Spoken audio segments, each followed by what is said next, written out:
Hello everybody and welcome to the live stream for hello everybody. I'm not sure if the previous thing got recorded. Anyways, welcome to my live stream. If you're new here, well, basically this is sort of a hangout happening every Friday.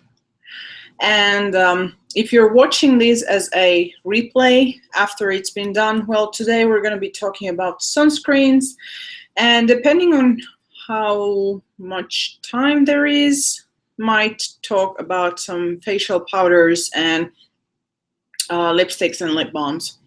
So yeah, I'll be waiting for whomever people to start showing up. And yeah, so anyways, to viewers, hello.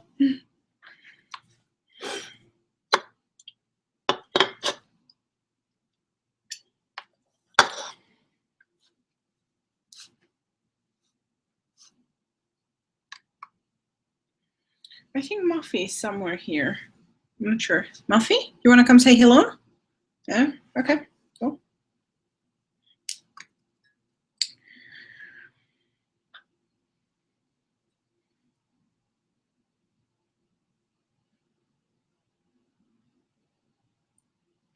I'm not sure how many there are now, but I'll be waiting a few more minutes before starting off. You want to come say hello? No, okay, that's one.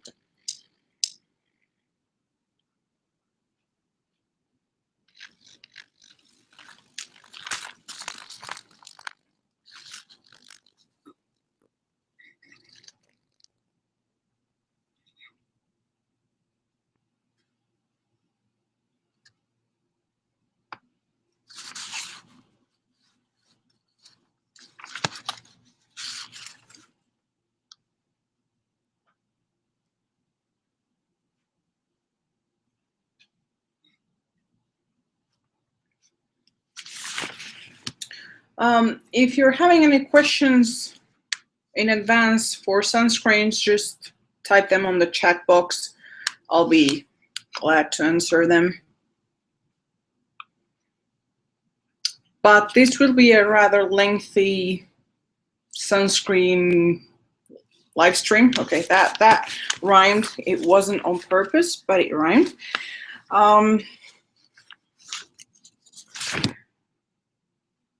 So yeah, anyways, it's 3 minutes past.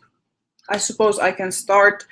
If you missed this part, then you can just look at it when it's done. So anyways, I wanted to talk about sunscreens because I think it's something that's very misunderstood, or there is very conflicting information out there. Let me start by saying that sunscreen on the makeup doesn't really do anything. Like, it will technically give you some SPF, but it will really give you, it won't give you enough SPF to prevent damage. So if you see SPF on a makeup product, just don't bother. Don't buy it because it has an SPF. Your sun protection should be coming from a sunscreen or a sunscreen product, because as you'll see in a moment, you actually need to apply quite a lot in order to get proper sunscreen coverage or proper how do you say, amount per centimeter squared for it to be effective on a cellular level or be effective as a sunblock. Anyways, starting off, there are two types of sunscreen. So, or two common types. There is what's commonly known as chemical sunscreen, and there is what's commonly known as mineral or physical sunscreen. They are both very, very different, and they both act on a different level. The chemical sunscreen can also be known as biological sunscreen because it actually penetrates the skin. Chemical sunscreen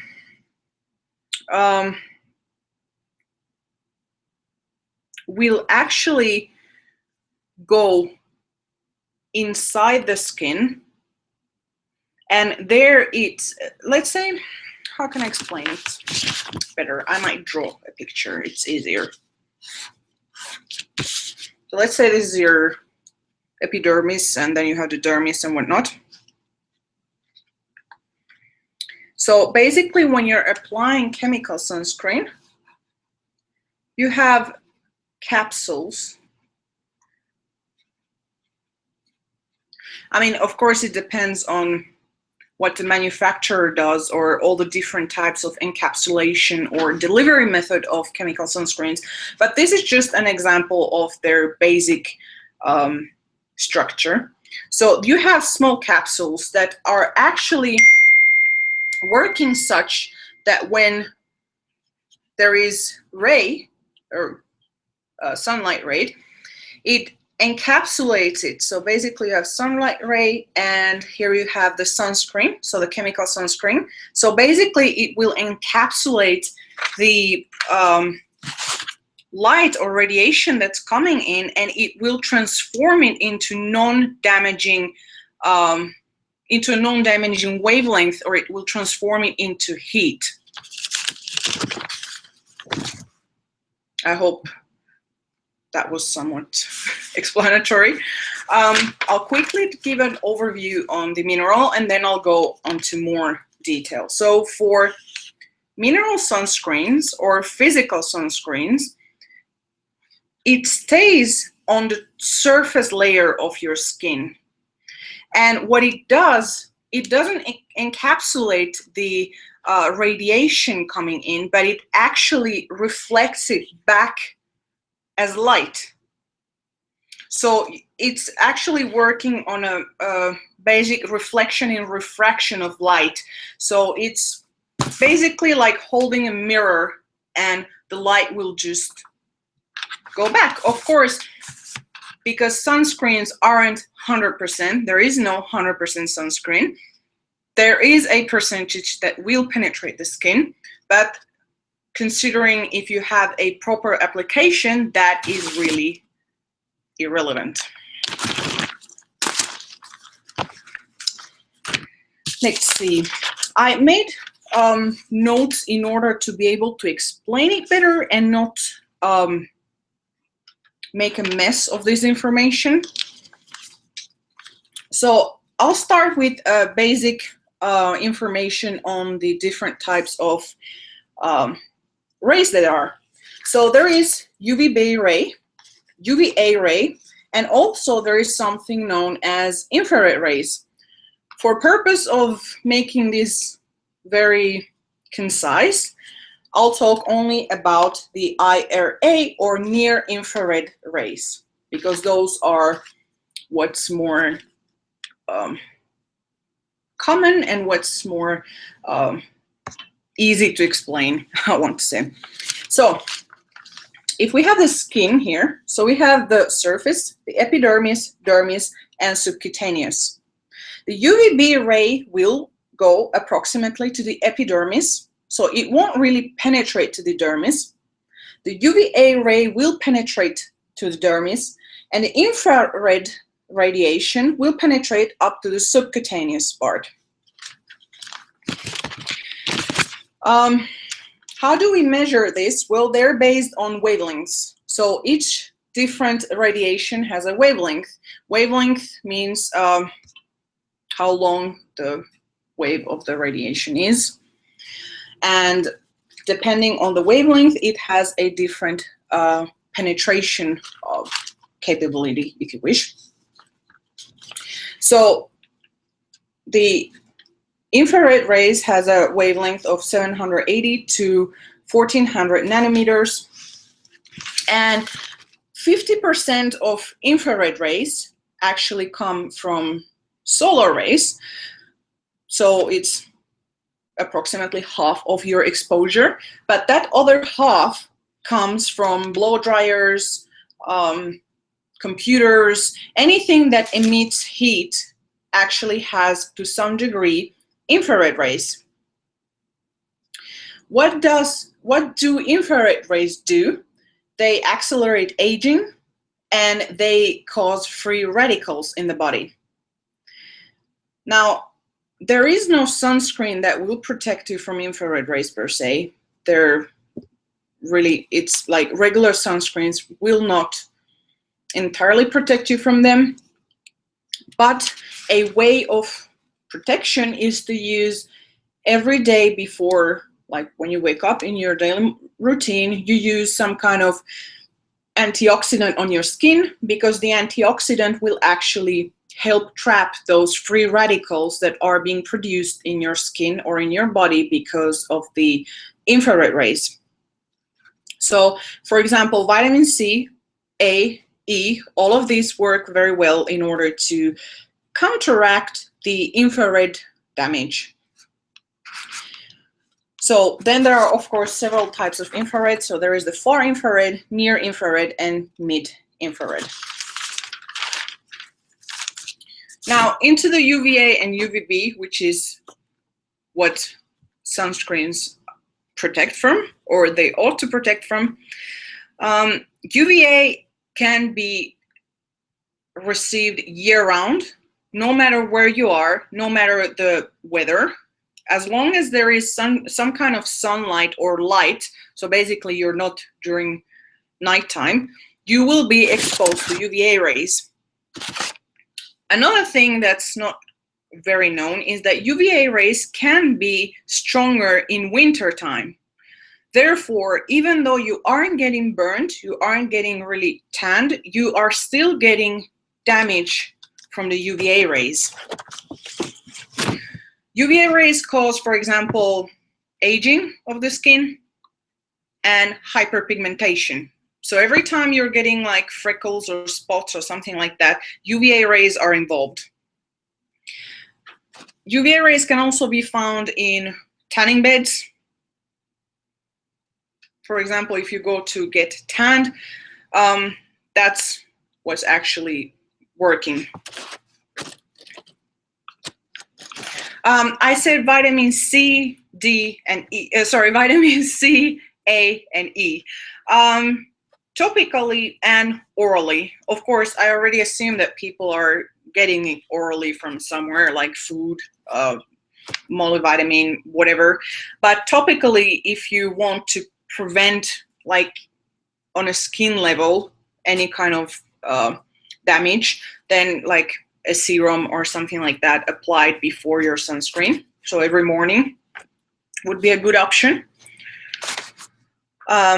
But yeah, back to the UVA rays. UVA rays also, for example, if you use tanning beds, they also reduce your immunity. So it's not just affecting your skin and your look of your skin, but it's also affecting how your immune system responds. UVA rays, the wavelength is between 315 and 400 nanometers, which is considerably longer than if you look at UVB rays. So they have a far greater penetration. So that's why they can be more damaging in the sense of the collagen support on the skin and in terms of the firmness and the wrinkling and all of that, UVA rays can actually be very damaging. So if you use tanning beds or whatnot, you are just accelerating the aging. You're getting tanned, of course, because it provokes hyperpigmentation, but hyperpigmentation or tanning of the skin when it comes from radiation is actually a protective mechanism to prevent you from damaging your skin any further. But of course, it's not entirely helpful, because although it can prevent you from getting like I don't know how to say, like when you're overexposed in the sun, your immunity goes down. Well, the tanning tries to prevent that from happening, but of course it doesn't prevent it entirely. Okay, I got sidetracked. I'm sorry about that. Next, I want to talk about UVB rays, and then I'll talk about No, sorry, I got sidetracked. I'm going back to UVA. And again, whomever is watching this, I'm very sorry if I'm not very linear. My thoughts, unfortunately, don't work linearly.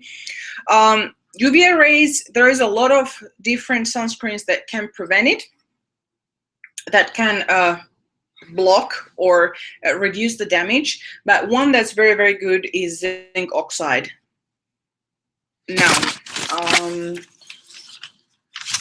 then I'll go into sunscreen ratings and what they mean. For now, I'm talking about the radiation wavelength itself. So UVB rays, the wavelength is around 280 to 315 nanometers, and it is year-round present, again, like UVA rays, but it decreases during winter time.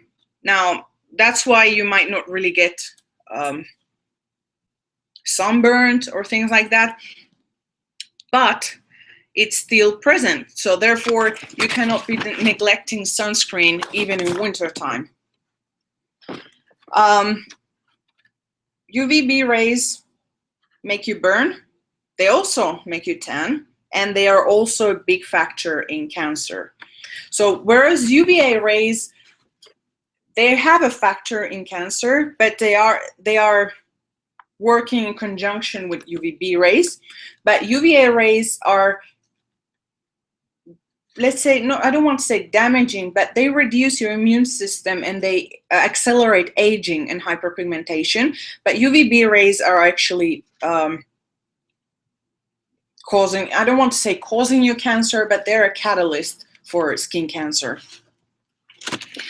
As I was saying, you need protection year-round from the sun. In cloudy weather, for example, if you think that you don't need sunscreen cloudy weather, 80% of the rays are still passing through in cloudy weather, so you're still getting a big exposure. You might not notice it because there might be less UVB radiation, so you aren't getting burnt, but your body definitely is actually processing those rays. Factors that might increase UVA and UVB rays, for example, high altitudes. In high altitudes, UV radiation goes up approximately by 4%. So that's why you might get more sunburned, more,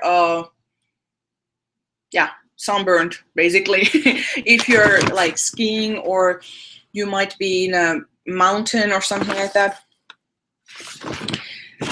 Okay, let's see. I hope I made some kind of sense with this.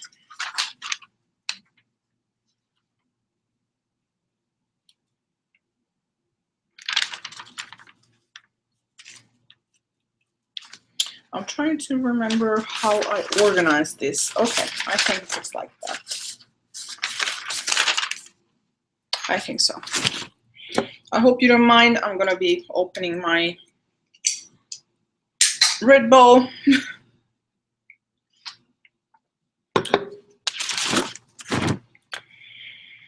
Okay, so now into UVA protection in actual sunscreens. I'm pretty certain many of you have seen something like, let's see, is there any that has, yeah, I'm not sure if you can see, but well, there is PA and there are plus signs. PA is basically, it means protection grade for UVA. So it's basically how much protection there is. Yeah, I must have caffeine, some kind of form of caffeine. I already had coffee, but yeah, need caffeine.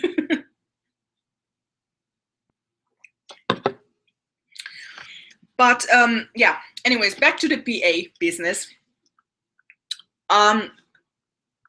Every star indicates higher UVA protection. So 1 star means minimal protection, and up to 4 stars. 4 stars mean the highest protection they're offering from UVA, because there isn't really a standardized method of testing protection for UVA radiation. PA is used in Asia, it's also used in the US, but there is another method for rating the UVA protection, which is more reliable, and that's the European method, which is the PPD. So basically PPD means persistent pigment darkening. Because UVA causes the skin to darken, they are measuring basically when the skin starts to darken. So the moment it starts to darken, that's how much protection you're actually getting. So if it says PPD of 25, then you have a sunscreen for UVA of 25. If it says PPD 35, then you have that protection for UVA radiation or against tanning, which is what UVA rays do. They make you tan, so they are measuring it in order to when your skin actually starts to tan.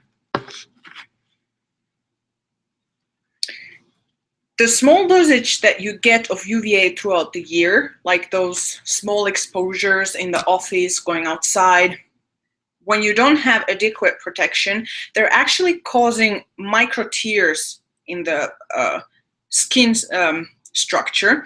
So it accumulates over the years, and that's what's causing you to age or to have premature aging or premature wrinkling.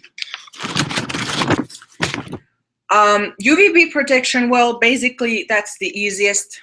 When you see SPF 30, they actually mean UVB because that's what's tested. Now then they might say that PA with the stars, or they might say that PPD with some kind of number, that will tell you the UVA rating.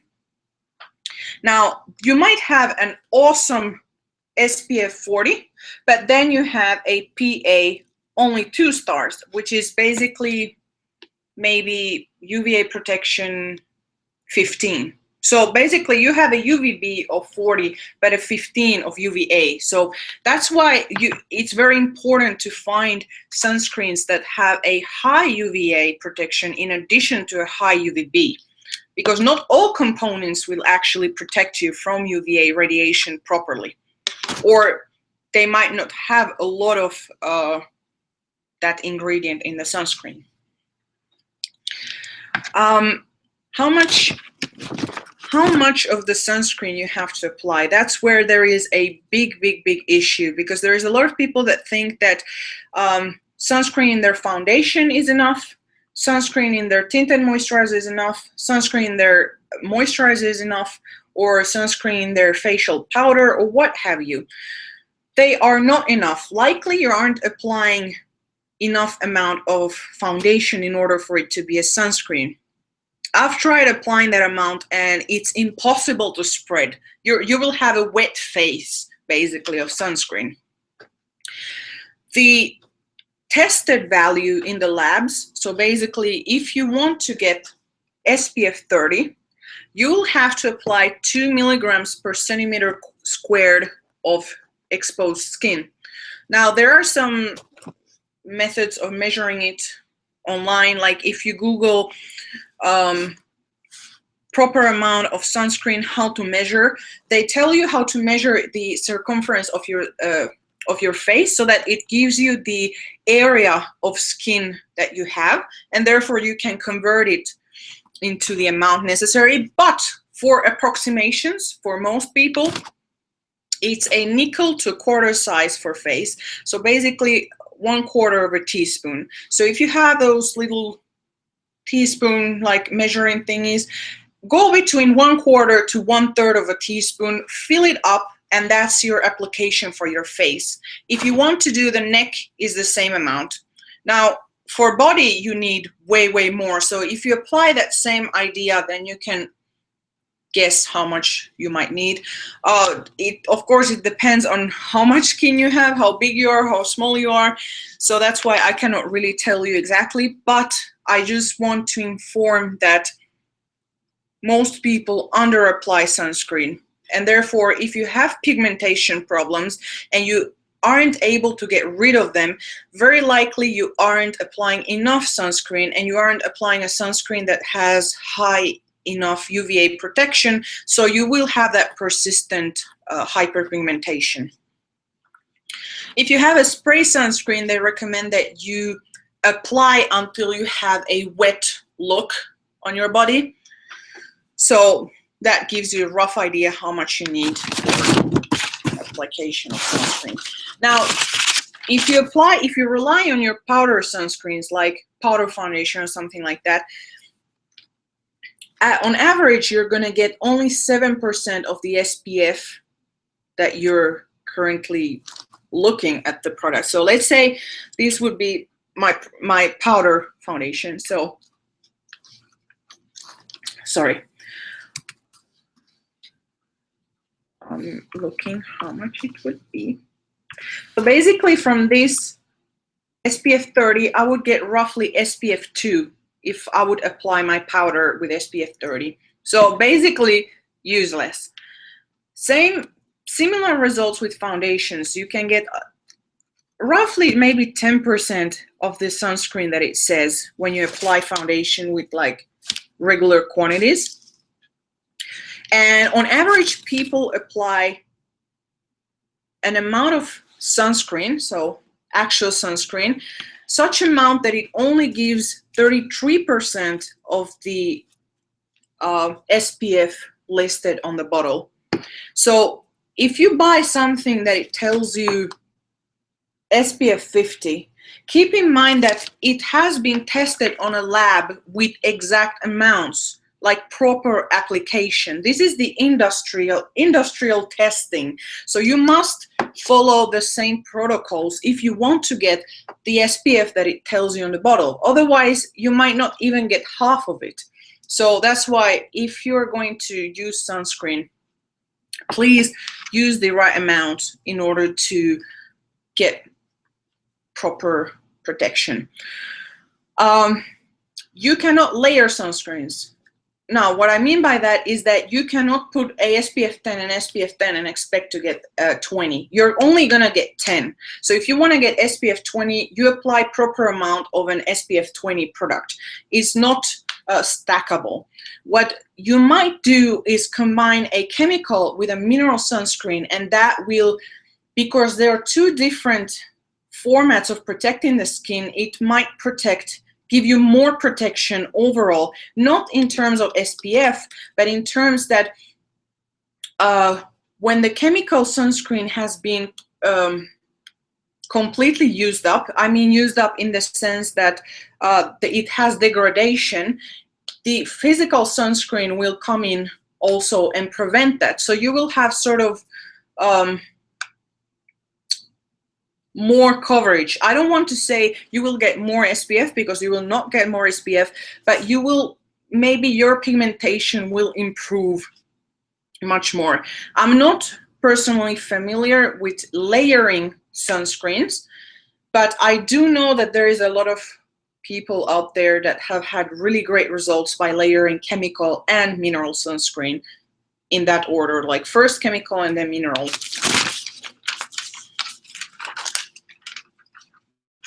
Now, another thing, after applying sunscreen in the proper amount, you should not massage your sunscreen. You should just spread it evenly and let it be, so that every surface area is covered with the sunscreen, but not massaging it, because massaging it actually can force degradation to happen much faster, and you're actually causing it to absorb into the palm of your hand instead of your face.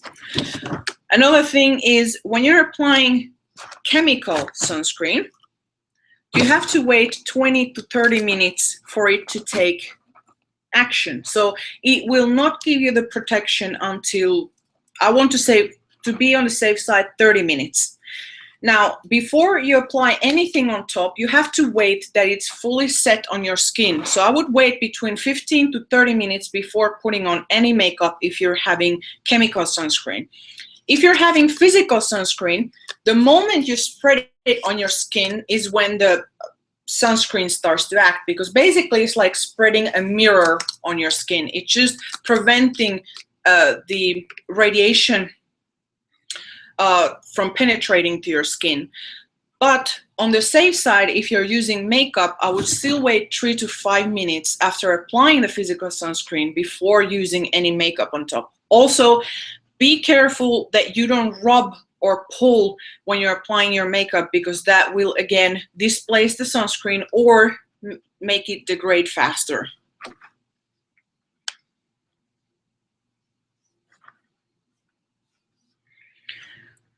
Can you combine chemical and physical sunscreens? For most of the part, yes. If you want to use 2 different sunscreens, you can. But just to be on the safe side, I would make sure that the components are actually compatible with each other. Another factor, water resistant, waterproof. It just means the time it takes to degrade the sunscreen. So basically, if it says 40, you have 40 minutes before it's technically gone from your skin. So after 40 minutes, you have to reapply your sunscreen.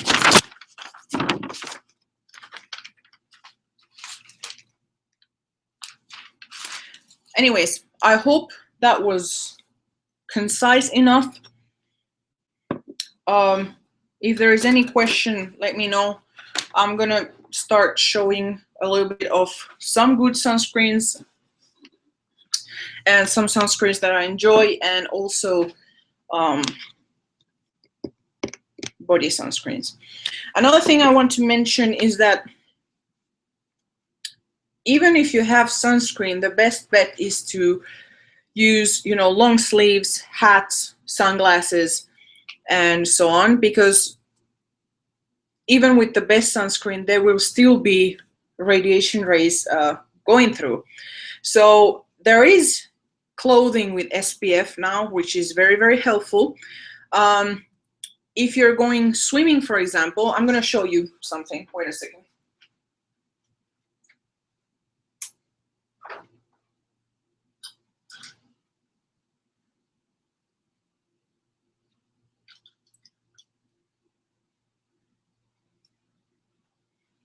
Okay, back. If you're going swimming, an option would be to use a swimsuit that has long sleeves and that has protection. So this has SPF 50 plus. So basically, if I would wear this, I would have like a sunblock, because this blocks the rays from passing through. So this is another option if you're going, for example, swimming a whole day, or you're going diving on the sea or something like that. Please be careful and use long-sleeved swimsuits when possible.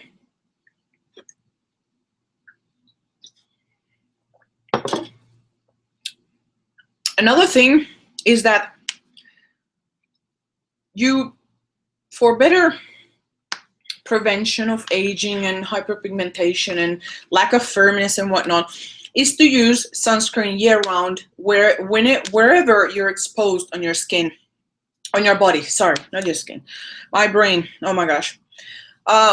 One thing that I enjoy using is the Supergoop body butter, and this has SPF 40, and it has a PA of 3 stars.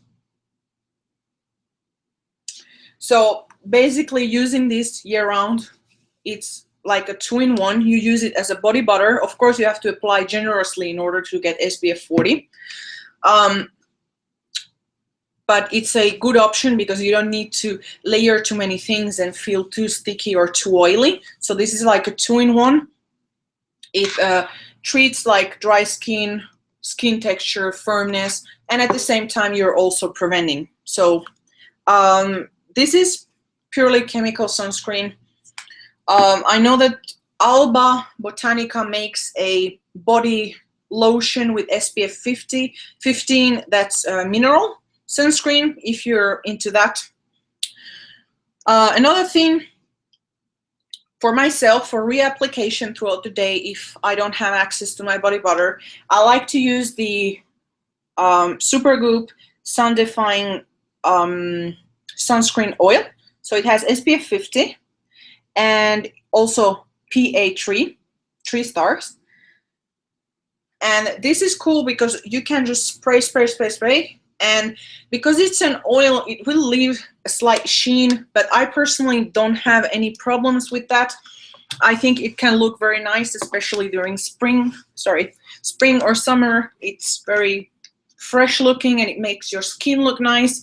So this is a nice thing to have on your purse for, you know, reapplication. Another thing, which I'm not really a fan of, but I thought I'll just put it out there since many people might not know, is Eucerin Daily Protection. This has only SPF 15, and I'm not really sure about the UVA protection, how well it is.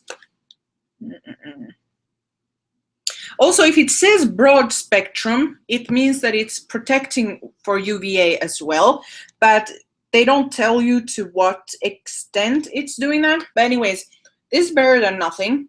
If you can't have access to that Supergoop, or Supergoop is too pricey, then you can use this and try to wear like longer sleeves or something. Another thing for the body, if you're into mineral sunscreens, is the My Shell Clear Spray SPF 30 Broad Spectrum. So this is a zinc-based sunscreen, so this will definitely protect you from UVA. And it's also reef safe. So basically every time you're going to swim on the sea, if you're using regular sunscreens, you're actually damaging the coral reefs. So you have to make sure that you buy a sunscreen that it says reef safe, because that will not be toxic to the coral reefs. I thought of mentioning that because I think that's not something that a lot of people think about, but your sunscreen in the water, in the sea, it actually degrades, and the poor coral reefs are like, you know, you're causing a lot of toxicity to them. So yeah, this is a good option. This also has some vitamins, I believe. I'm not really sure. No, this is, but anyways, it's also cruelty-free, vegan, whatnot, and you can find it at Wigmans, for example, and it's a spray format. So this is a mineral body sunscreen. For face, mineral, we're taking my mineral sunscreens. Let's see, was this mineral? I believe so. I'm not really sure. Voila! So for face, for mineral sunscreens, there is, for example, from Junk Elephant, the Umbra Sheer Physical Defense in SPF 30. This is zinc oxide, so it's very good for UVA because it's purely zinc oxide. And in addition, it also has like good oils, for example, sunflower seed oil, marula seed oil, and I believe it has raspberry seed oil. I'm not sure, I can't find it now. But anyways, this is very, very good for a mineral sunscreen if you don't want to apply any foundations on top, because they might ball up a little bit. So yeah, and it's also a very big packaging. Next one, which is very new and recent, and it's the Shiseido SPF 50 mineral. So the same one as this, the lotion type, but they have released it's fragrance free, alcohol free, and something else free, and it's also mineral sunscreen, and it's very, very beautiful under foundations. It dries to a natural finish, so it's not sticky, not oily, not matte. It almost makes your skin poreless, and it's very, very soothing. It's not as irritating as the regular version, which has alcohol and it has chemical sunscreens. So this is a very, very good option. It's also very highly water resistant, so if you're thinking about going into swimming or something like that, or you're sweating a lot, this is a good option. I haven't tried this Supergoop CC cream. I've tested it on my hand, and unfortunately the lightest shade was pretty dark, like around NC15, so that's why I didn't pursue it any further. Another option, this is, well, if you apply proper amount, you will get the SPF 30, but this is a Dermalogica A-Smart Skin Perfect Primer, and it's, I want to say titanium dioxide, but it's mineral sunscreen. So if you're looking for a primer that's mineral sunscreen, Dermalogica has one. Yeah, it's pretty surprising that it's a Japanese sunscreen without actually alcohol, and it's marketed for very sensitive skin and for babies and children, so that's very, very neat. I'm trying to find if I have any other sunscreens, like with I don't remember. I don't think I have any other with mineral sunscreen. I'm sorry. Anyways, again, a classic is the Shiseido Expert Sun and Aging Protection Lotion Plus SPF 50 Plus. Bear in mind that the US version and the Euro version are very different. So I don't know how much they differ, but I do know that they're different. But this is the classic one with chemical sunscreens.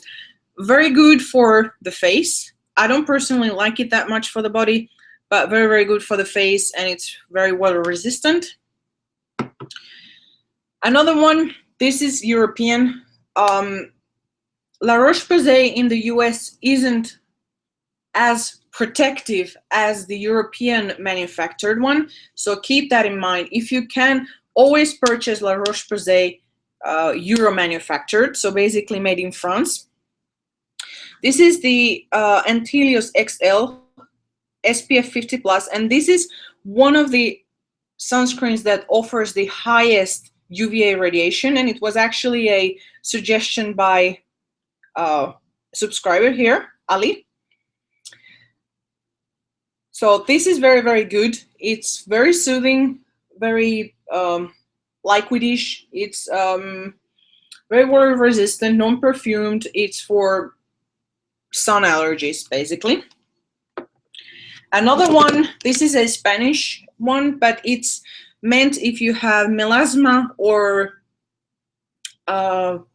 some skin cancer or really, really persistent pigmentation, and it's the Isdin is a brand, and it's the Photo Ultra 100 Isdin, and it's spot prevent. It's SPF 50 plus, so it's a fluid sunscreen with 3 times more protection than a minimum required in an SPF 50 plus sunscreen against UVA rays. So it has 3 times more UVA protection than what's required for an SPF 50 plus. If there's something else that I can say. Anyways, I totally recommend this. These two, if you want really high, guaranteed really high UVA protection. Every time I've worn these two, I haven't got tanned at all.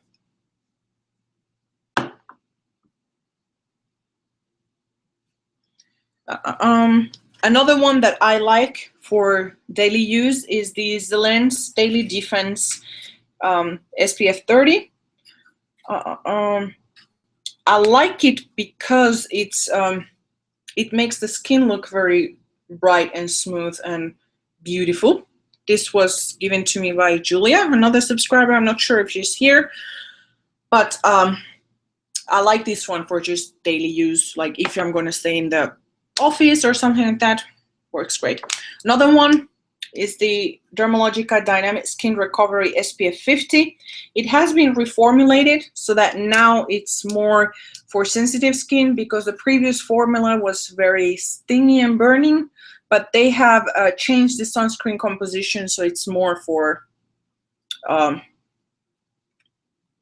sensitive skin. Yeah, I have like how do you say, brain lapses, or like I forget, or I have to think what I want to say. Anyways, a combination that I like to do is, you know, apply this, which is my chemical sunscreen, and then I apply the primer, which is a mineral sunscreen. I haven't got sunburnt when using these two, but again, those that I say for daily wear, I would not use them if I'm going for a whole day in a bright sunshine, or if I'm going to the beach, or if I'm going hiking or something like that. It's just purely for staying inside and occasionally going out. Another one which is very beautiful under foundation is this Sunscreens Face Protector SPF 50. Whoops, it's too bright. And this one, I forgot, this one is purely mineral sunscreen as well. I don't remember if it's zinc or if it's titanium, but I remember that it's very useful, very useful under foundation. So I like to use this before I use foundation or any powders or something like that. But this has the nano formula of the titanium or zinc oxide, if you're curious. This lens is relatively expensive, but you can purchase it now online. You don't have to be in the UK. Now, I'm not sure to which countries they ship, but I'm pretty certain you can find websites that sell it. But I would not say like buy this one blindly if you cannot test it out beforehand, because it's quite pricey. And for example, I know that for Julia, who sent me this, it didn't work out for her. It made her eyes water a lot, but for me, it works pretty well. And Sunscreens, yeah, Sunscreens is a Japanese brand. It's Japanese Sunscreens.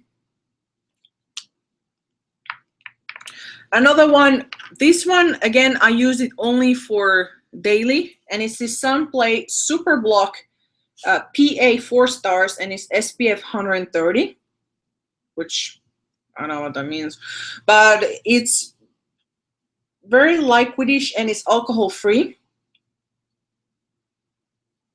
But I would not trust this one on extreme sun. That's not the only brands that I trust for extreme sun are these two.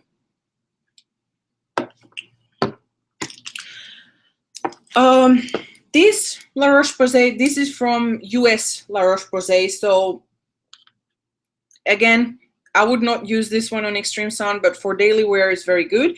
And it's the Antelios AOX SPF 50, and it's the daily serum. So basically it applies like a serum. It has the consistency of a serum as well.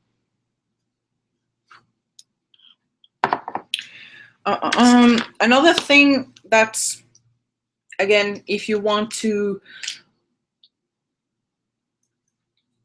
refreshen your makeup or something, or add a little bit more of SPF, the Supergoop has a setting mist, and it has SPF 50 with PA 3 stars, and it basically sets makeup, controls oil, and delivers UV photoaging protection. But again, I would not rely this on your sole sunscreen purpose, but this is good if you really spray a lot of it like throughout the day, like every half an hour, 1 hour, however long you need. There are several brands now that are making facial sprays with SPF. And then of course for lips, for example, Algenist is a very good one. They're like, for lips, there are a gazillion ones that are good. And yeah, this is, another thing that I wanted to mention, because I said that for infrared radiation, you need some kind of topical antioxidant. A good option is the SkinCeuticals. They have a wide range of vitamin C and vitamin C plus E plus ferulic acid antioxidant serums. So basically this you apply every morning on your face. This one in particular is SPF, it's 20% stabilized L-ascorbic acid with ferulic acid. There isn't anything left anymore. I've used it all. But this is very good for extra protection from free radicals. So that's an option. Like I know Drunk Elephant makes another one, which is very good. There are many brands. Just make sure that they are stable forms of vitamin C.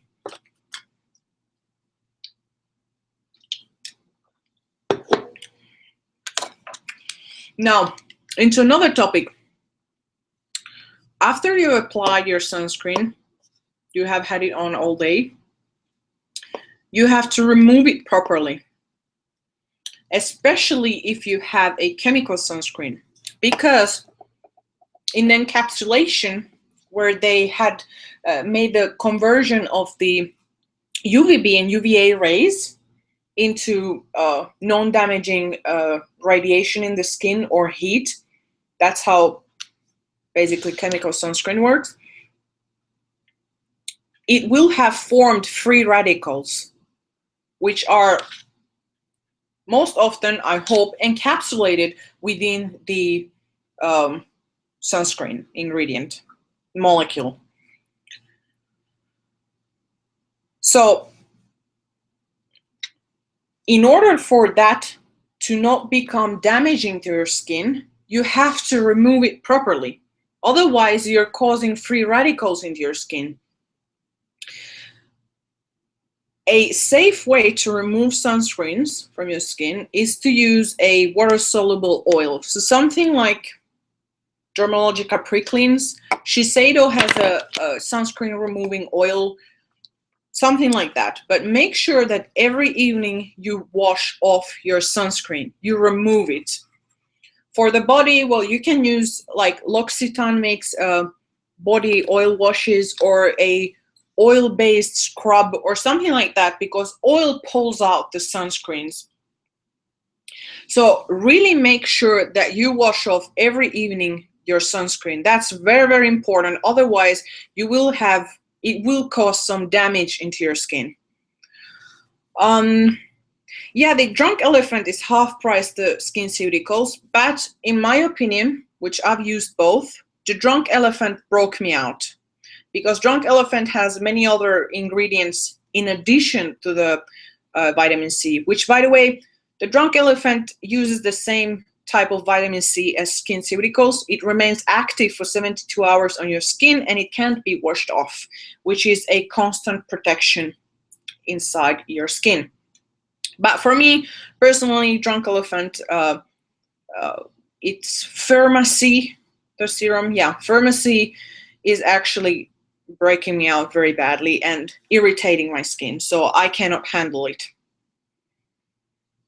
Yeah, Boscia has also a very good remover. So basically any that you like. I personally like the Dermalogica Pre-Cleanse because it has a lot of anti-inflammatory oils in it, which I personally need. Otherwise, my acne will flare out and become like, I'll get eczema and whatnot. So I like to have anti-inflammatory oils in my oil cleanser. What did I want to say?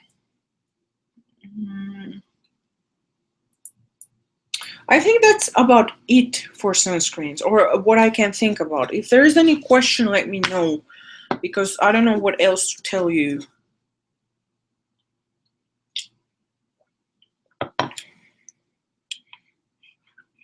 I'm gonna be staying up until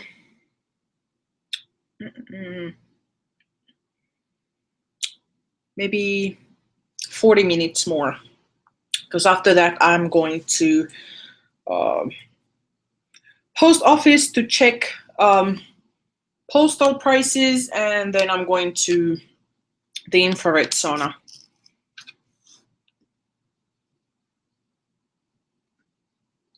Triple cleanser. I don't think you need more than 3 washes. Even 2 is enough. Like if you have a good oil cleanser and then you have your regular cleanser, it should be more than plenty. Especially if you don't have any waterproof makeup on your face. If you have waterproof makeup, then I would say double oil cleansing and then your regular wash.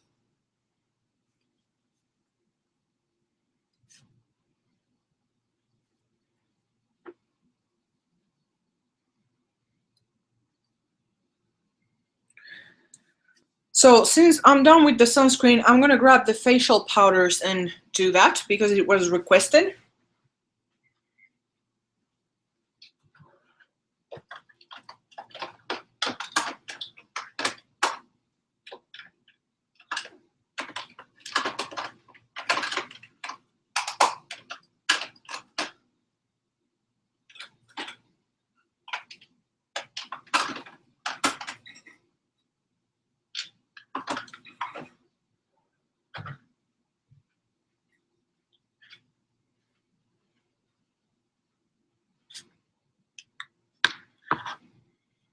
Even if there are 4 layers of mineral sunscreen, if your oil cleanser is good, it should remove everything in one go.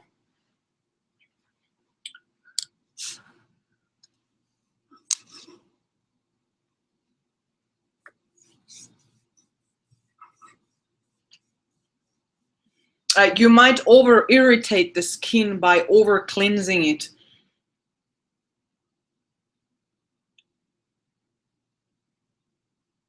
And mineral sunscreen is not as tough to remove as chemical sunscreen, because chemical sunscreen is actually within the skin and the mineral sunscreen just stays on top. So if you don't feel too confident that it was removed, then just reapply the facial oil, cleansing oil.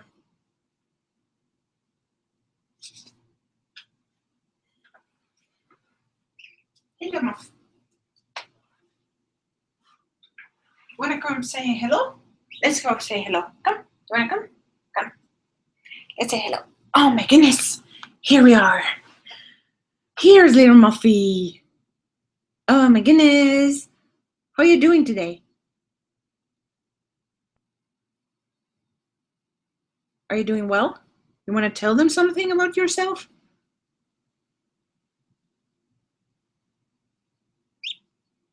No? Are you shy? No? So what are you? Don't look at me. You want to go back to play?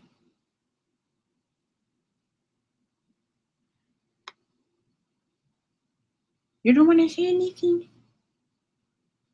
You sure? You can say, no? Okay. Well, you sure? I don't know. I was Skyping with my mom a couple hours ago and he was talking just fine. Now he's like, tongue, cat ate tongue, right? Murphy.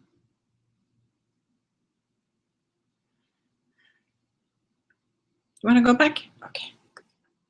Yeah, he wanted to go back playing. He was busy and I just interrupted his little construction work. So he was just like, hey, can I go? Are we done? Can I go?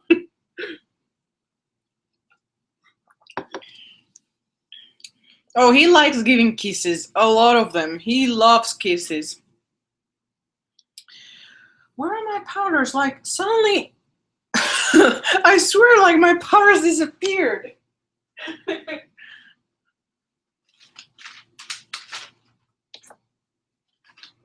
Strangest thing ever. I don't know where they are.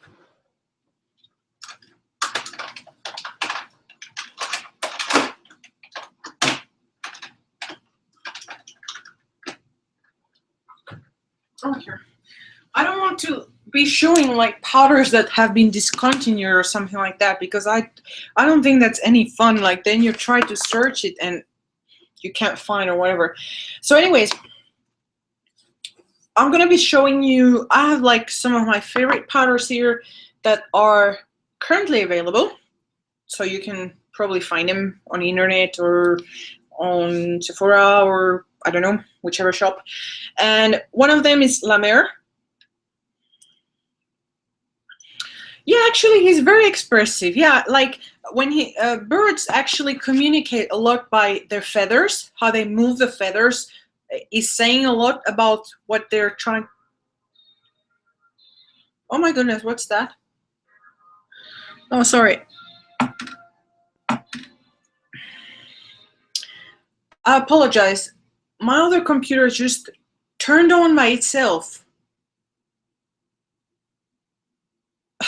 It turned on by itself and the music started to run and I got scared because I don't know how that happened.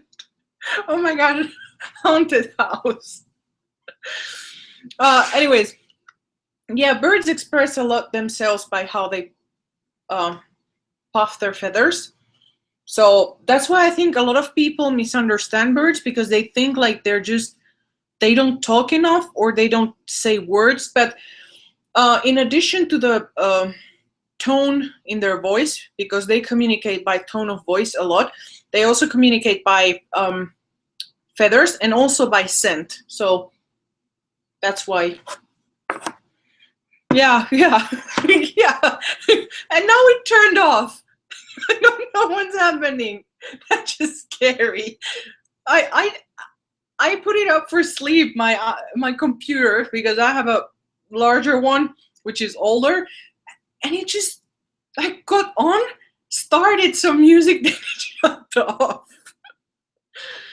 Anyways, yeah. So one of the powders that I enjoy is La Mer, and it's actually very big quantity for a powder because, well, relatively big for the price that you're paying, of course. And the shade is 5 translucent, and I've tried all of the others, but what I like this one is that one, it's translucent. But let me try and show you.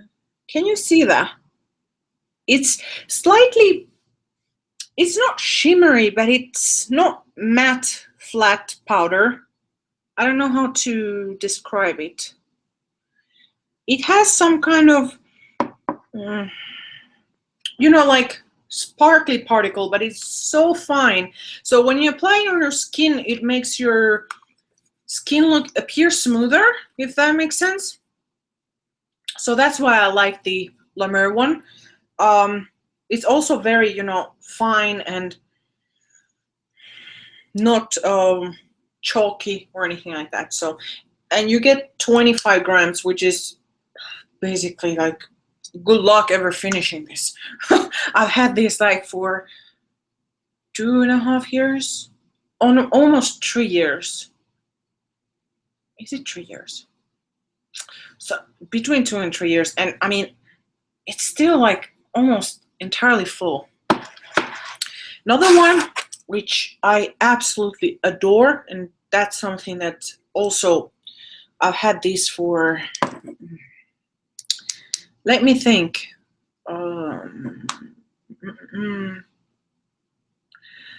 I think I've had this for 4 years now,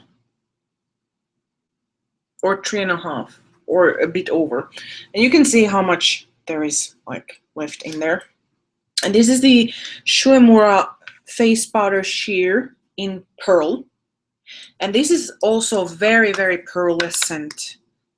No, you can't tell there, so let me try and put here. Now this one you can see. Do you see how it's like glowy? It makes your skin just glow.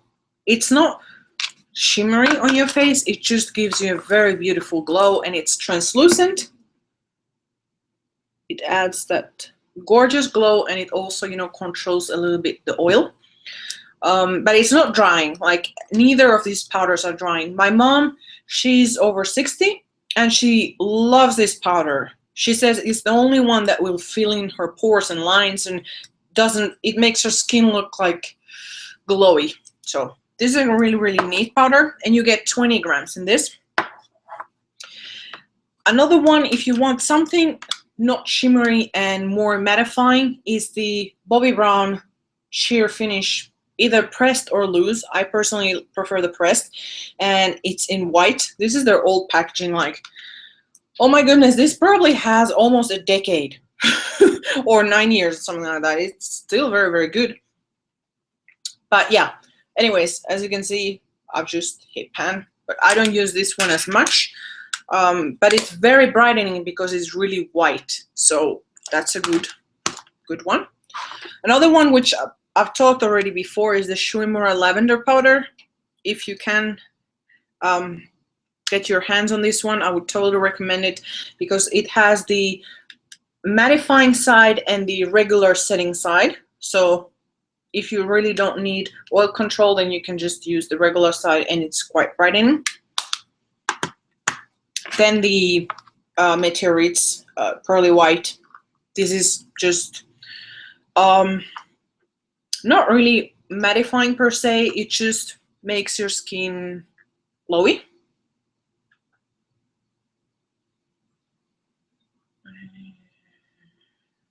Oh, true, the Bobbi Brown White is actually, I remember in Spain, I wasn't able to find the white one. It was only until a few years ago that they brought the white, so it was hard back then, and probably now, depending on which country you live, they won't have the white, because the white is to set the alabaster powder. The yellow is to set porcelain to, I don't know if it's sand or beige. So basically that's why they sell the yellow, like pale yellow, the most, because it's meant for a wider range. So basically from 0 to maybe 2.5 or 3.5, something like that. But this one is meant only for the shade 00 because it's just white. So otherwise you will look chalky if you aren't pale enough to put this. Another ones that I use to set my under eye concealer or corrector or whatever is this Laura Mercier Secret Brightening Powder, and this is in the white one, not the yellow one. This is what it looks like. It has slight shimmery particles, but not that much. And I would not overuse this because it might make your eyes look too matte and therefore too tired. Another one is the Benefit Powder Flage. This was sold as a, like, whoops, brightening concealing powder, but I use it, as you can see here. Let me put it there. I use it only to set concealers or correctors or something like that. Oops, I spilled where we were.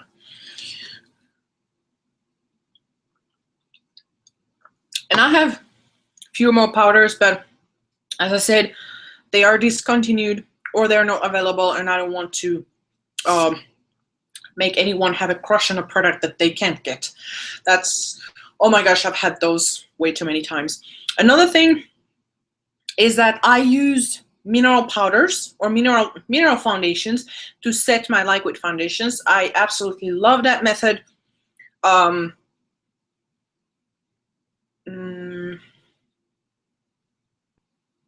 Except this one. Okay, that's weird that they don't have that one, because this is sort of like their star product, if you wish. Yeah, so if I have a liquid foundation, I'll likely set it with a powder foundation, so mineral powder or pressed powder. I personally like that result. I know for a lot of people it might be too heavy, so that's why I showed this one and not the mineral powders. But yeah, what should I show next? I think I might go showing maybe my favorite pink lipsticks, or like bright lipsticks. Well, not weird colors, because I can make another episode of these ones. Mio, no, I haven't tried Mio. I'm not even sure I'm familiar with that brand.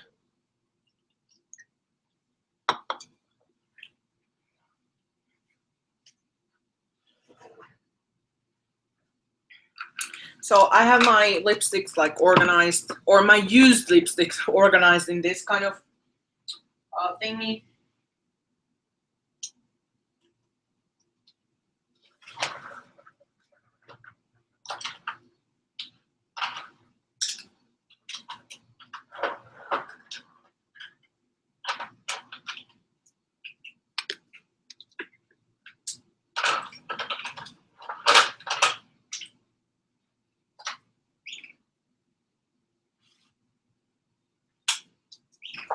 What's the matter, Mom?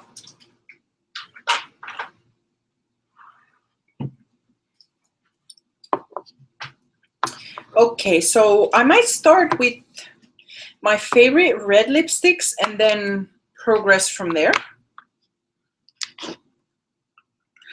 Oh, I think I know what you're referring to, but no, I haven't tried them. I haven't tried them, unfortunately. I know that there are many of those indie mineral cosmetics that make pale foundations, but I haven't ordered anything. So anyways, I'm gonna start with my favorite red lipsticks. I hope I haven't missed anyone. Anyone, yeah. Oh my gosh. Today, or every time I'm making one of the live streams, I seem to say that I have a loss of words, because like in person I can talk like really fast. I'm not really thinking that much, but for some reason when I'm on the camera, maybe it's because I'm not talking with people. I don't know. Anyways, enough rambling. This is from Estee Lauder, and the shade is 370 Carnal. We focus, and it's the Pure Color Envy. I'm gonna just swatch them. So here it is. This is, I would say, a tomato red, and it has fantastic coverage. Satin matte finish, and it has yellow undertones. I personally like the yellow undertones. I really am not too worried about like, oh, the teeth are gonna look yellow or whatever. Nah. If a shade is beautiful, then I'm just gonna wear it. So that's that.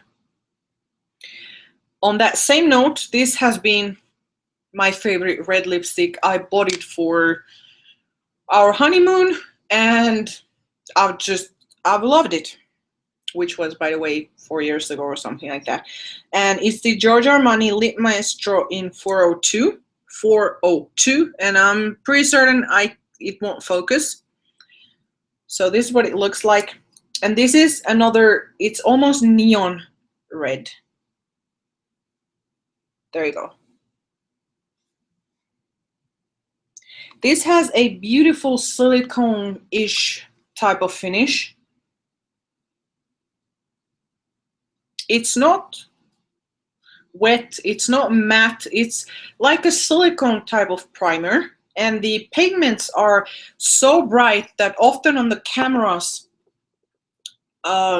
it almost looks pixelated, the lips.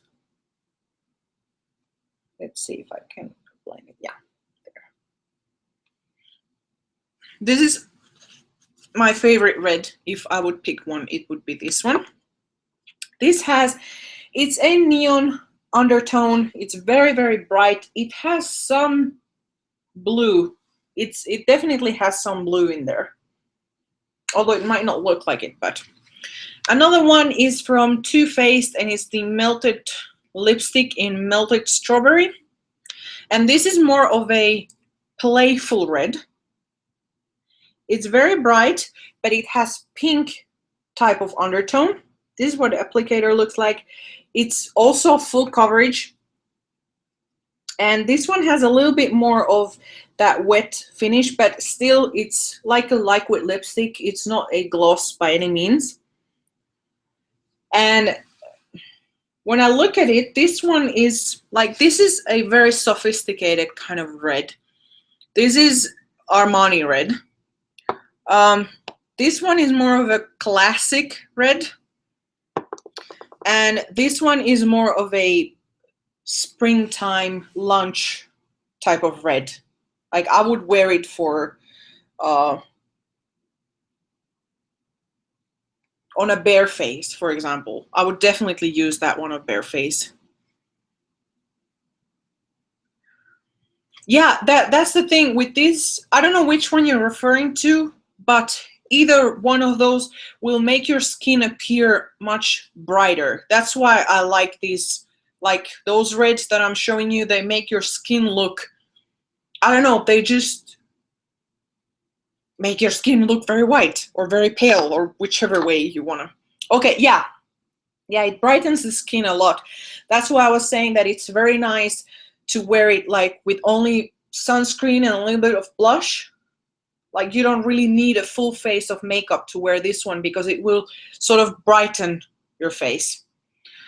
Another one that I like, I have the mini one, but either way, it's the Bite Beauty Luminous Cream Lipstick in Mimosa. This is what it looks like. Here's the shade. This has definitely yellow undertones. Yeah, very yellow undertones. It's more of a cream matte. It's also full coverage and it's a bright red, but not as bright as the previous one. So this is more toned down. I'm not a fan of Ruby Woo, if you ask me. I have it, but it's, for me, it looks too dull. It's not a bright red, and I like reds to be very noticeable. Another one is by Clé de Peau, and let's see if I remember how to... Okay, no. How does this thing get removed? Okay. Okay. Oh wait, there. So I wanted to show you because, you know, with Clé de Peau you purchase the case and then the refills. So basically this one is extra rich lipstick in the shade 311. This is what it looks like. And I'm gonna be putting it here.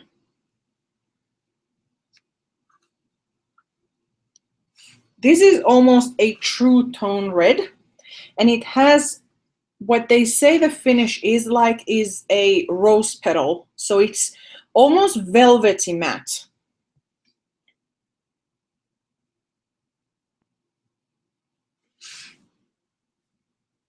And I would say this is just a true tone red.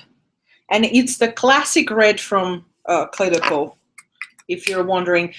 In the ads, they often use this red. If you see a red in the lipstick ads, it's often the 311. I have two more, I believe. And they're also Lip Maestros. These are a little bit different type of reds. That's why I was saving them for last. But the first one is 405. Whoops, sorry. And this has very, very strong orange undertones. So if you like those tones, there you go. So this starts to be a orangey red more than a red with orange. I personally really, really like this one. And then the 406, which has more brown, and it's more of a brown type of red.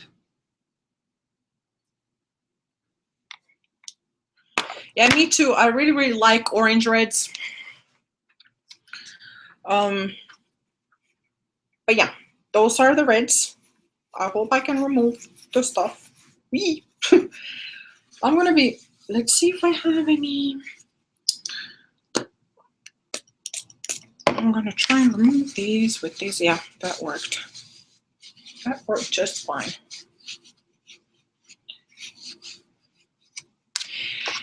So I'm gonna go next. I have a couple more reds, but they aren't like anything particular that I would say like you really have to check them.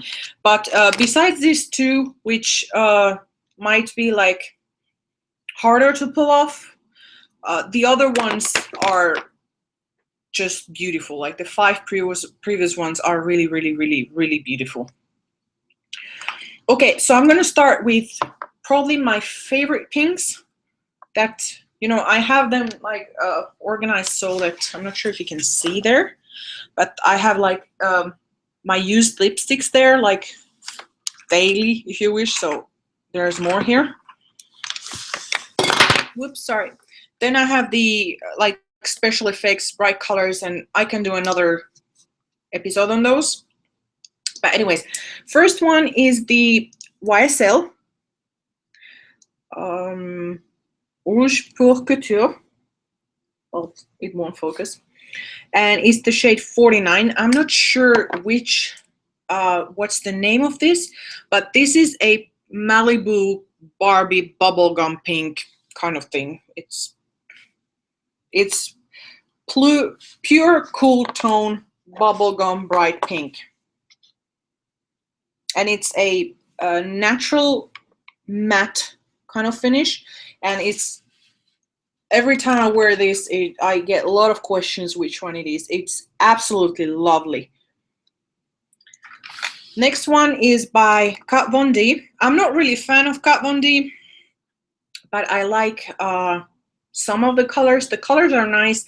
The lipsticks themselves aren't really my cup of tea, but I got few as a gift and I like the color. And this one is the Studded Kiss lipstick in Sexer. This is what it looks like. So this is very similar to MAC Show Orchid. If you don't have this brand, Show Orchid is similar. So there you go. It's a less bright pink. It has some metallic finish, so you cannot tell from there. And I'm sorry, my skin is reacting to anything, so I've just wiped it and it starts to like get these kind of patches.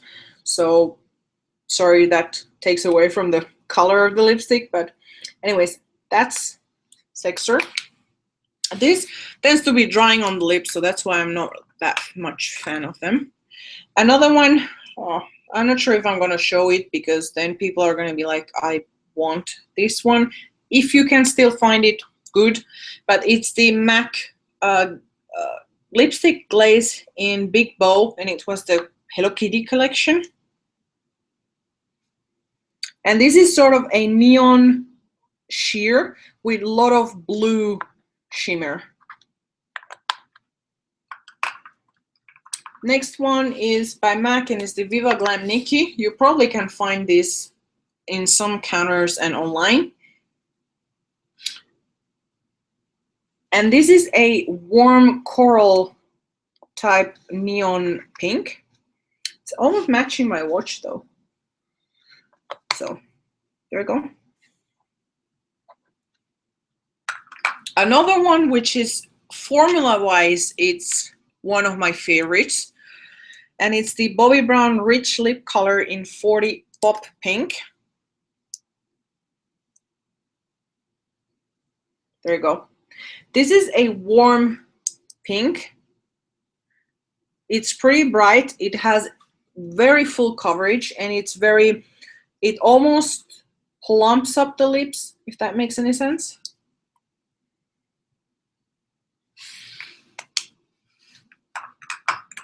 Another one is the classic MAC Show Orchid. Well, I'm almost out of it, but there.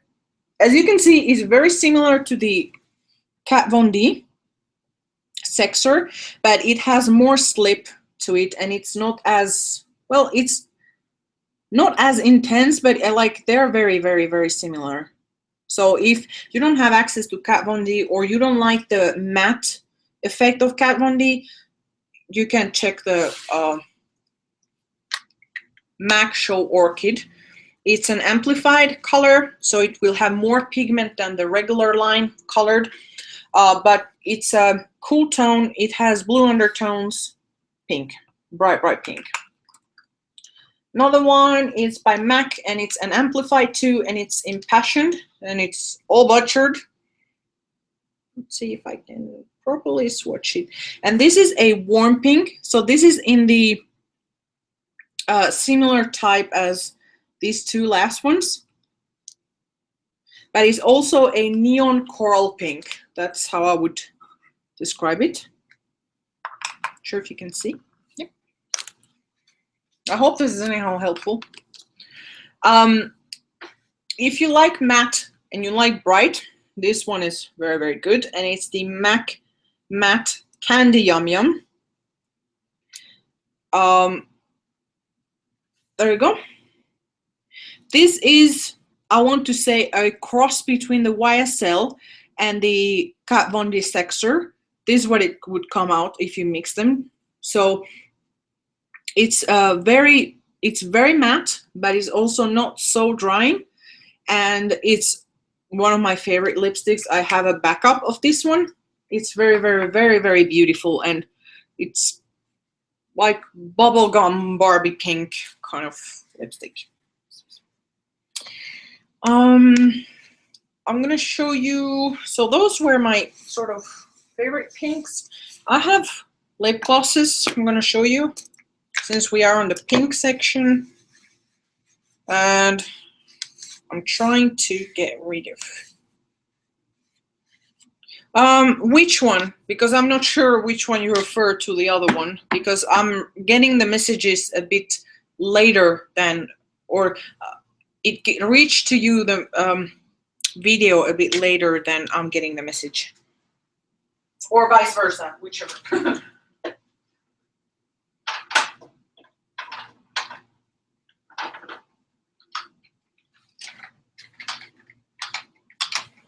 Oh yeah, Candy Yum Yum also makes the skin look very, very bright. So I have a couple more ones pink. This is the Lancome that I can't see the text. It's one of those lipstick like with thingies that they're velvety, and it's the shade 373. This is what it looks like. This is a warm neon pink, almost magenta, but not quite, or almost fuchsia or magenta, either way. Then another, oh my goodness, these are my favorites. They aren't that easy to get, Calistar, at least not for me, but every time I can get my hands on these, I do. And they are the color design, and I'm not sure which series they are, but this is the shade 21, and it's supposed to be a lip gloss, but it's sort of lipstick lip gloss thingy. And do you see the shine on this? Like, this is supposedly a warm coral pink, but when it hits the light, it sort of changes the shade into a bluish pink. So basically you get coral pink and blue pink in one.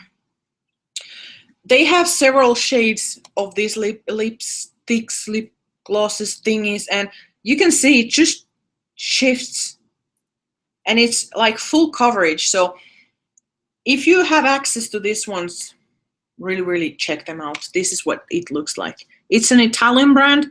I think you can find them online pretty easily. Another one that I like is the Viva Glam Miley Cyrus lip gloss. I like it to use on top of neon pinks. Oh my gosh, I'm sorry. Like, my allergy is getting bad. Like, it's masking. So yeah, it's just a nice gloss from MAC. I enjoy it. I think that's about it for glosses.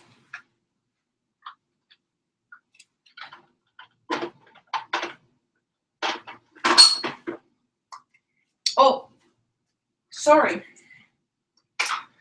There are two more lipsticks on the pink and the red ones that I didn't show, and this is another one that I have a backup of, and is the Sensai Rouge Intense Lasting Color in IL101 Hitoume.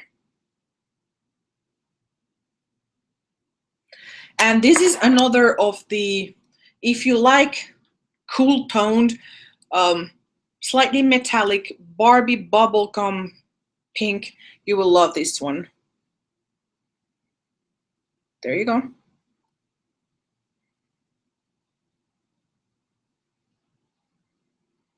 I really, really, really, really, really like this one. It's Barbie pink, and I tend to like Barbie pink. And another one, which is, this is more of a orangey. So I'm gonna show you the orange tones, which might be easier to do than talking about them. So And unfortunately, I have to leave pretty soon. I hope that's okay. Like, I'm gonna show you the orange ones, and then unfortunately I have to leave, even though I don't want to, but I really have to. So is the Sensai the lipstick. So this has gold particles in it, and it's 13 Momiji. That's what it looks like.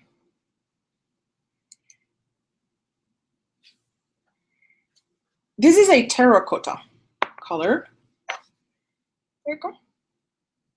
Very, very, very beautiful. So it can be sheer or like full-on opaque. Another one, they have reformulated those. This one, I like smelling lipsticks. Sorry, it's just my thing. This is the lip color, but now it's reformulated. They have still this shade, and it's atomic orange.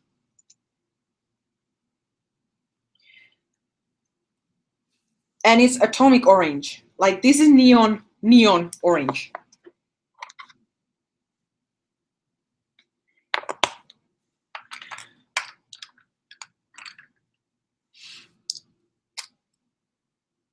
Senza. I'm not sure. What is Senza?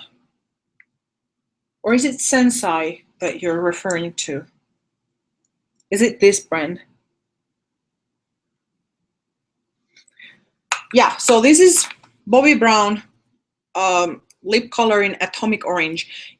They only have it at Sephora, if I'm not mistaken now. So it's their new lipsticks from Bobbi Brown, their new formula, and they have atomic orange.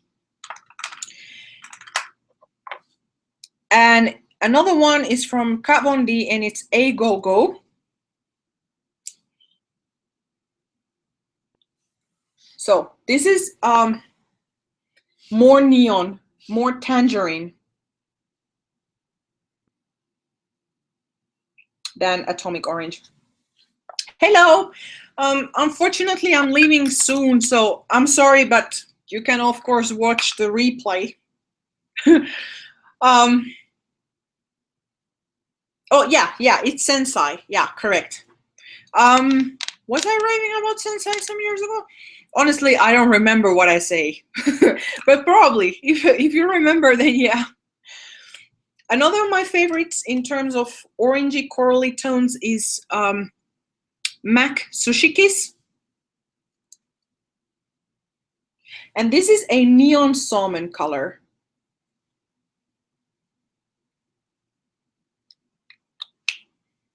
And in exception of this top one, they're all like matte. They don't have any shimmer in them, no.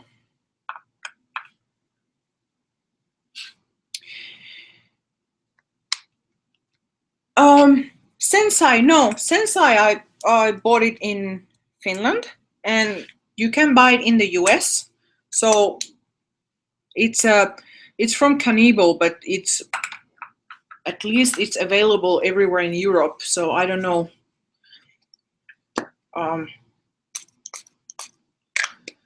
But yeah. Anyways, just wanted to let you know the blog sale is up. Like, I've updated all the pricing and everything for, there is about 50 foundations and whatnot. So you can go there, check if there is anything that interests you, just letting you know. And unfortunately, I have to soon run because I have to go run some errands. But I'm thinking, when would another live stream suit you? Would another one on Monday or Tuesday or Wednesday suit you? Or I'm gonna have one in Friday for sure.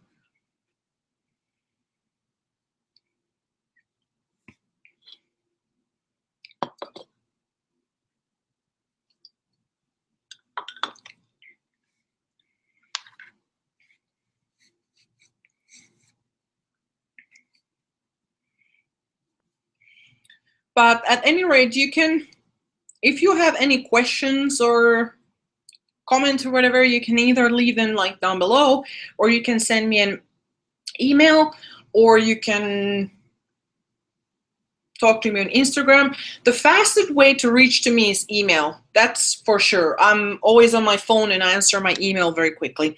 Okay, so we could do a live stream on Mondays and on Fridays, if that suits you well.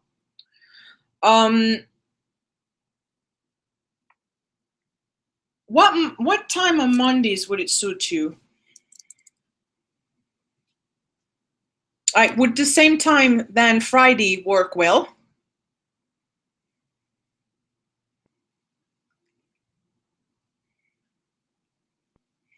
And is there something that you would like to see from like on next episode? You want to say cuckoo? Come say cuckoo. Come on, baby. Come. Are we gonna say cuckoo? Yeah, we're gonna say cuckoo. Cuckoo.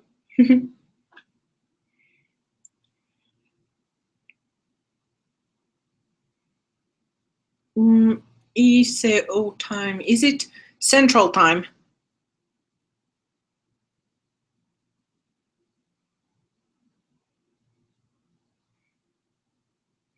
I'm not sure what time is that. I'm sorry, I cannot see it now. How about you let me know? You put it in the comments down below to this video. If you can write in the comment, you put the time that it would suit you, and I'm gonna try and figure out something that would work for everybody, if that's okay.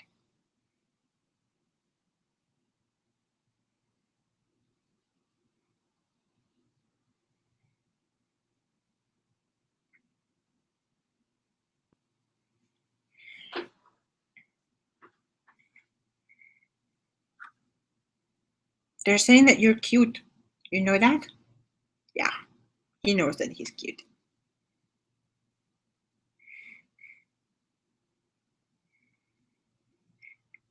So yeah, just after this video is done, I'll try to figure out a time and I'll put it on my blog. Yeah, Muffy. Actually, his name is Muffin, but I didn't feel that well calling him Muffin, so I call him Muffy or Muff, like ear muff or hand muff.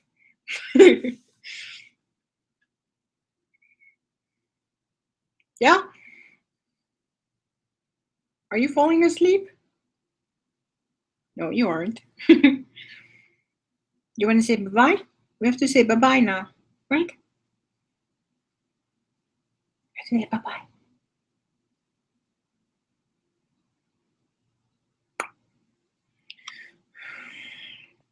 So say bye-bye. Yeah, exactly, a flying muffin. Something like that. Yeah, you're a flying muffin.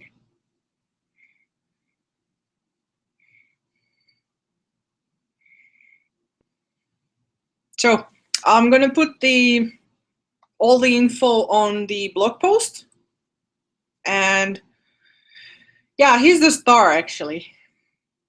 That's why he's not coming that often, because you know his time is very valuable. Costs a lot to hire him for my videos. So yeah. Bye-bye, and I'll make the blog post and let you know about the timing, and you can always send me an email and asking, like requesting what you want to see on the next one, because again, I enjoy talking with you guys and I enjoy sharing information, and if you have something that you would really like to know or see, just let me know. So now we're gonna say bye-bye. Say bye-bye. Say bye. No? Okay, well, whatever. You don't want to say bye? Say bye. Yeah, okay. You're seeing his tail anyway. Have a good day. Bye-bye, everybody. It was nice seeing you. Bye.